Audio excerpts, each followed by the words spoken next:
পূজালিতে Indian অয়েলের bottling প্লান্টে শ্রমিকদের বিক্ষোভ এবং তার জেরে রীতিমতো ধুন্ধুমার পরিস্থিতি তৈরি হলো। প্রায় 2 থেকে 2.25 ঘন্টা রাস্তা অবরোধ হয়ে রইল। ঘটনার সূত্রপাত ইন্ডিয়ান অয়েলের বটলিং প্লান্টে যারা লোডিং আনলোডিং করেন, অর্থাৎ এলপিজি সিলিন্ডার ট্রাকে ওঠানো নামানোর কাজ করেন, তাদের বিক্ষোভের কারণ হচ্ছে যে দীর্ঘ বেশ কয়েক বছর যাবৎ তাদের বেতন বকেয়া রয়েছে। সেই বকেয়া বেতন পাওয়া সংক্রান্ত বিষয়ে তারা আলোচনা চেয়েছিলেন এবং সেই আলোচনার জন্য দক্ষিণ 24 পরগনা জেলার তৃণমূল কংগ্রেস নেতা জাহাঙ্গীর খান, যিনি কর্মচারী ইউনিয়নের প্রভাবশালী নেতা, তার সঙ্গে তারা বসতে চেয়েছিলেন যাতে ইউনিয়ন মধ্যস্থতা করে টাকা পাবার বিষয়। কিন্তু অভিযোগ হচ্ছে যে জাহাঙ্গীর খান তিনি এই বৈঠকে আসেননি, তার পরিবর্তে তিনি কয়েকজন প্রতিনিধি পাঠান।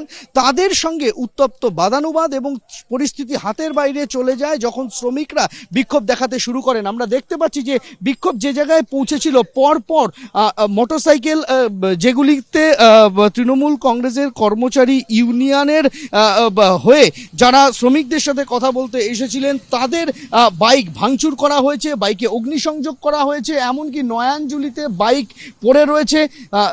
তৃণমূল কংগ্রেসের কর্মচারী ইউনিয়নের যে সমস্ত দলীয় পতাকা ছিল সেগুলিকে পাশে নয়াঞ্জলিতে ছিঁড়ে ফেলে দেওয়া হয় এবং যারা কর্মচারীরা ছিলেন, শ্রমিকরা ছিলেন, যারা বিক্ষোভ দেখাচ্ছিলেন, তারা এলপিজি সিলিন্ডার খুলে নিয়ে সেগুলি রাস্তায় ফেলে দেন এবং তার পাশাপাশি তার প্লাগ খুলে দেওয়া হয় এলপিজি সিলিন্ডারের, যাতে এলপিজি বেরোতে শুরু করে দেয়। রীতিমতো আতঙ্ক ছড়িয়ে পড়ে গোটা এলাকাতে।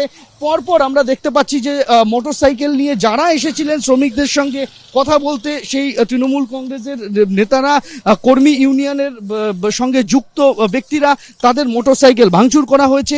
পরবর্তীতে জেলার পুলিশ সুপার এবং অন্যান্য আধিকারিকদের নেতৃত্বে বিশাল পুলিশ বাহিনী আসে, লাঠিচার্জ শুরু হয় এবং লাঠিচার্জের পর এখান থেকে বেশ কয়েকজনকে আটক করা হয় যারা বিক্ষোভ দেখাচ্ছিলেন, যারা এলপিজি সিলিন্ডারের প্লাগ খুলে দিয়ে সেখানে বিক্ষোভ শুরু করে দিয়েছিলেন। এবং মুহূর্তের মধ্যে যেখানে পরিস্থিতি যাদের জন্য এখানে উত্তপ্ত হয়ে উঠেছিল, তাদের মধ্যে বেশ কয়েকজনকে আটক করা হয়েছে। এখনও এই যে প্লান্ট রয়েছে, বটলিং প্লান্ট, সেখানে পুলিশ বাহিনী মোতায়েন করা হয়েছে। যারা যারা এই ঘটনার সঙ্গে যুক্ত তাদেরকে আটক করা হয়েছে এবং এই বাইক যাদের ভাঙচুর করা হয়েছে তাদের মধ্যে এখনো পর্যন্ত অনেকেই এলাকা ছাড়া। রীতিমতো উত্তপ্ত পরিস্থিতি চলে 2 থেকে 2.25 ঘন্টা, যার জেরে পূজালি থেকে বজবজের যে রাস্তা, সেই রাস্তা রাজ্য সড়ক কার্যত অবরুদ্ধ হয়ে পড়ে। দমকল বাহিনী আসে। পরবর্তীতে যে ইন্ডিয়ান অয়েলের প্লান্ট রয়েছে সেখানে তাদের যে অগ্নি নির্বাপন ব্যবস্থা রয়েছে তার সাহায্যে এখানে যেহেতু এলপিজি ছড়িয়ে পড়েছিল গোটা এলাকায়, সেখানে জল দিয়ে পরিস্থিতিকে স্বাভাবিক করা হয়। এডি রোজারিওর সঙ্গে সন্দীপ সরকার, এবিপি আনন্দ, দক্ষিণ 24 পরগনা।